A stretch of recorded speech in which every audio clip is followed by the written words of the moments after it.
रामाय रामभद्राय रामचंद्राय वेधसे रघुनाथाय नाथाय सीतायाः पतये नमः। कोदंड रामः कुलदैवतं मे। जय सीताराम। आप लोगों का बहुत बहुत धन्यवाद, आप लोग हमसे जुड़े हुए हैं। आज 1 महीने के बाद हम वीडियो बना रहे हैं। इसके बीच में जो है काफ़ी अवकाश रहा, वीडियो हम लोग नहीं बना पा रहे थे।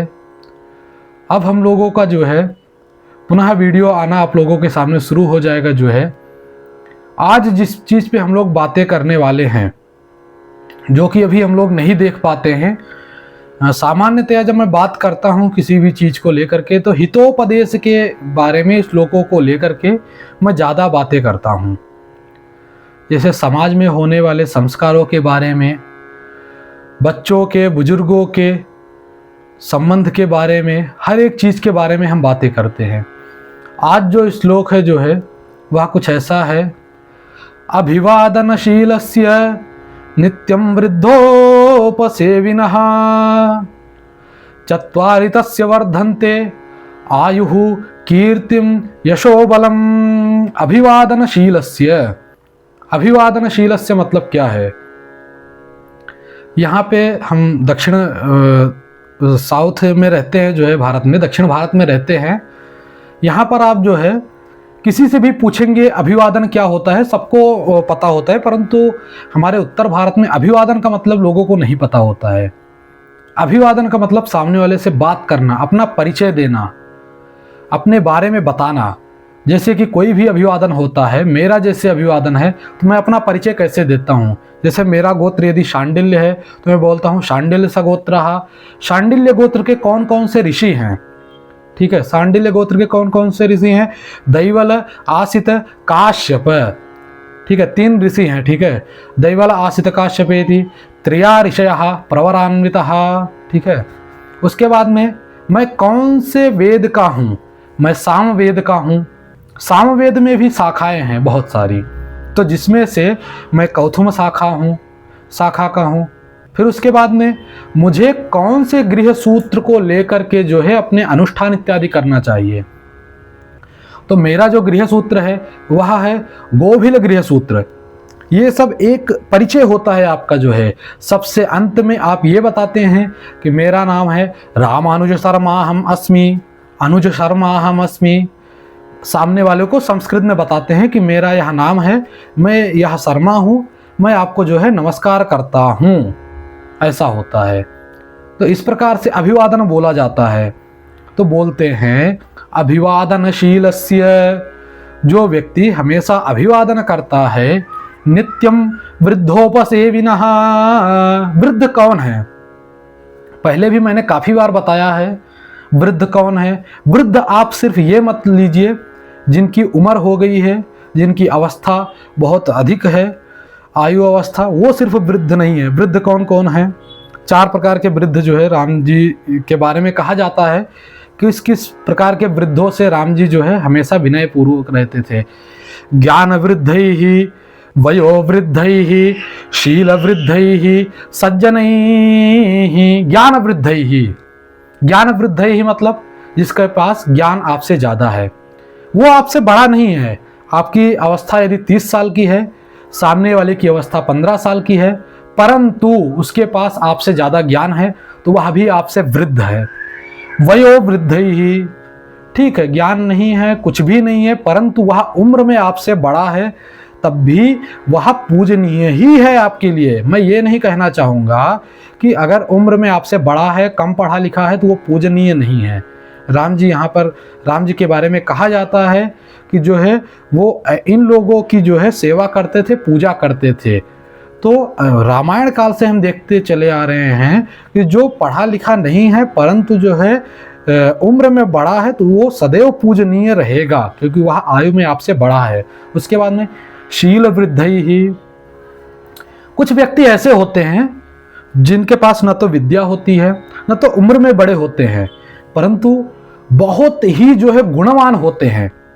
किसी को देख करके जो है नमस्कार करते हैं, मृदु भाषण करते हैं, कोई अगर कटु वचन बोलता है तो उसका प्रत्युत्तर नहीं देते हैं, अपना काम अच्छे से करते हैं। ये सब शील वृद्धि ही, शीलता जिसके अंदर हो, गुणवान हो जो।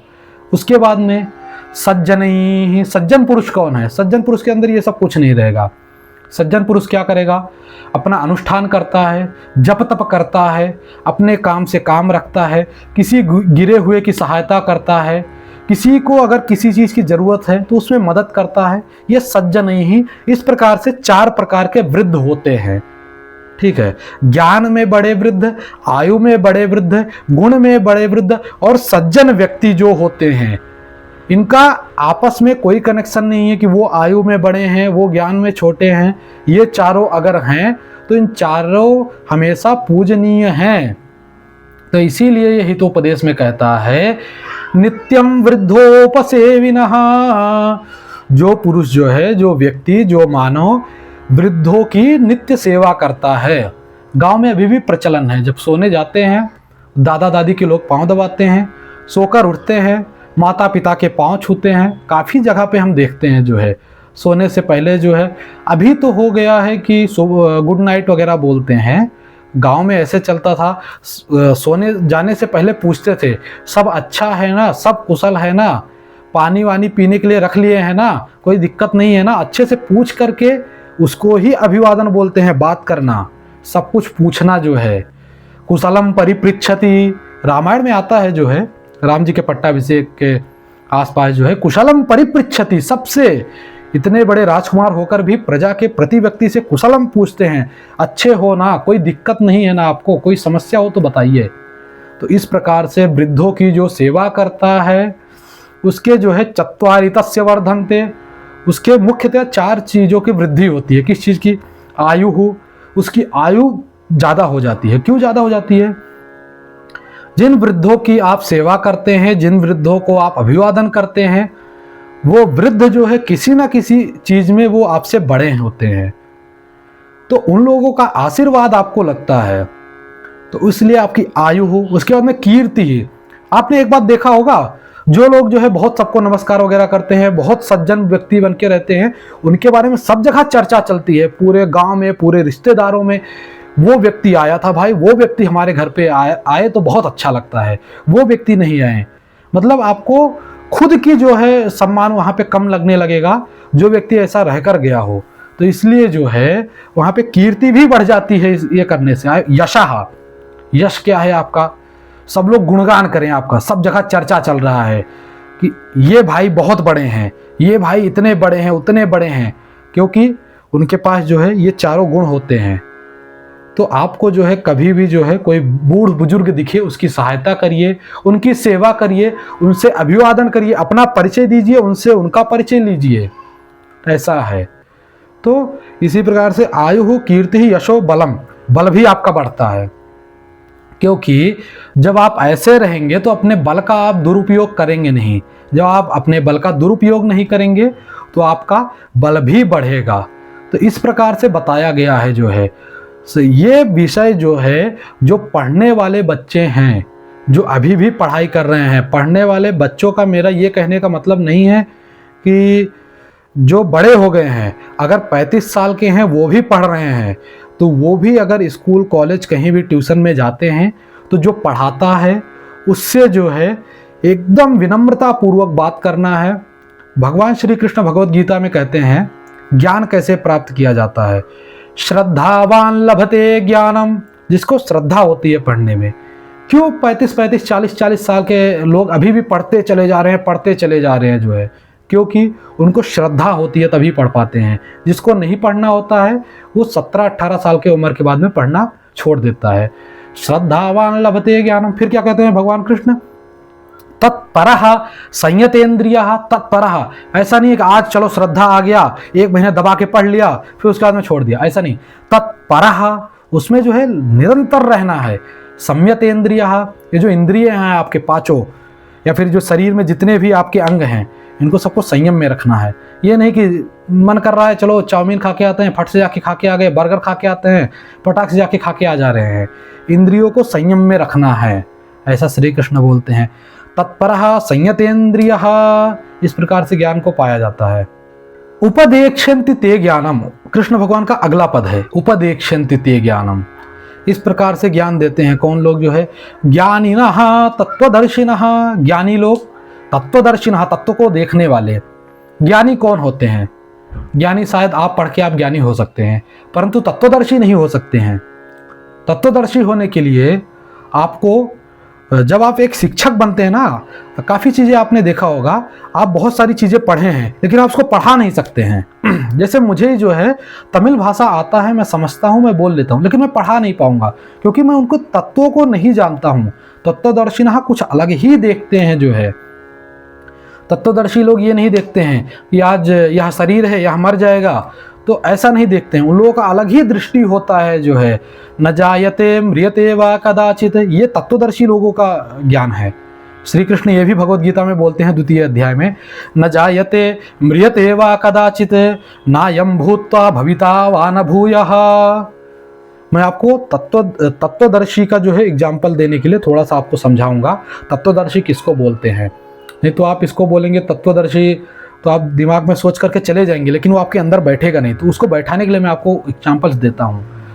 तत्वदर्शी लोग ऐसे ही देखते हैं, न जायते म्रियते वा कदाचित, ये जो शरीर है ये मर जाएगा, लेकिन जो इसके अंदर आत्मा है जो हमेशा है, वो नहीं कभी जन्म लेती है न कभी मरती है। न हन्यते हन्यमाने शरीरे, इस मरने वाले शरीर में वो कभी मरती नहीं है। जो है उसके बाद में क्या बोलते हैं? तो क्या करती है भाई आत्मा? होता क्या है, करता क्या है? वो करता ये है, वासांसि जीर्णानि यथा विहाय अन्यानि गृह्णाति नरोपराणि। जैसे हम लोग जो है पुराने कपड़ों को बदल करके, जब कपड़ा पुराना हो जाता है नया कपड़ा धारण कर लेते हैं, उसी प्रकार से श्री कृष्ण अर्जुन को समझा रहे हैं कि आप जो है आप चिंता मत करिए। आपको क्या लगता है आप अपने पिता माँ को मार देंगे? आपको क्या लगता है आप अपने चाचा मामा को मार देंगे? आप किसी को नहीं मारेंगे। जो है यह सब जो है मेरे अंदर है, यह सब मेरा रचा हुआ है। जितना मैं बोलता हूँ जो है वह मात्र करो।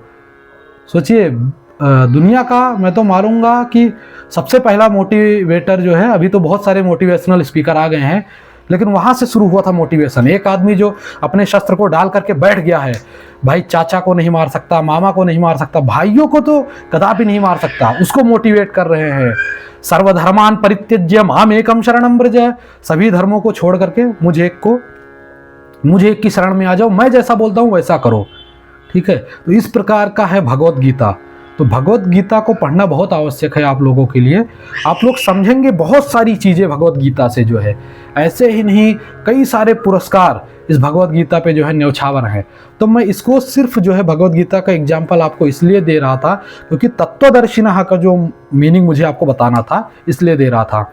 तो तत्वदर्शी लोग वो होते हैं, वो लोग ऐसे ही ज्ञान को देते थे। जो है जो लोग जो है श्रद्धा से आते थे, जो है उसके बाद में जो है जो लोग श्रद्धा से आकर के पढ़ते थे, उसमें लगे रहते थे, जो है इंद्रियों को संयम में रखते थे। जो है उस प्रकार के लोगों को जो है ज्ञान पहले के लोग देते थे। जो है तो इसीलिए बोलता हूँ मैं, ज्ञान लेना है आपको, लेकिन उससे पहले आपको जो है बड़े बुजुर्गों का सम्मान करना सीखना है, लोगों से विनम्रतापूर्वक बातें करना है, इंद्रियों को संयम में रखना है। गुस्सा आएगा, उस गुस्से को आप अपने शरीर पर हावी ना होने दें, उसको वहीं पे जो है समा लेना है। तो इस प्रकार से जितना हो सकता है मैं आप लोगों तक जो है अच्छी अच्छी बातें पहुंचाने का कोशिश करता हूं। आप लोग हमसे जुड़े रहिए जो है, और आप लोग हमें वीडियो के कमेंट में बता सकते हैं आपको किस चीज़ के बारे में जानना है, किस चीज़ के बारे में समझना है, किस चीज़ के बारे में सुनना है। तो उसके बारे में हम अगला वीडियो बनाएंगे। जो है जय श्री राम। आप लोग हमसे जुड़े रहिए।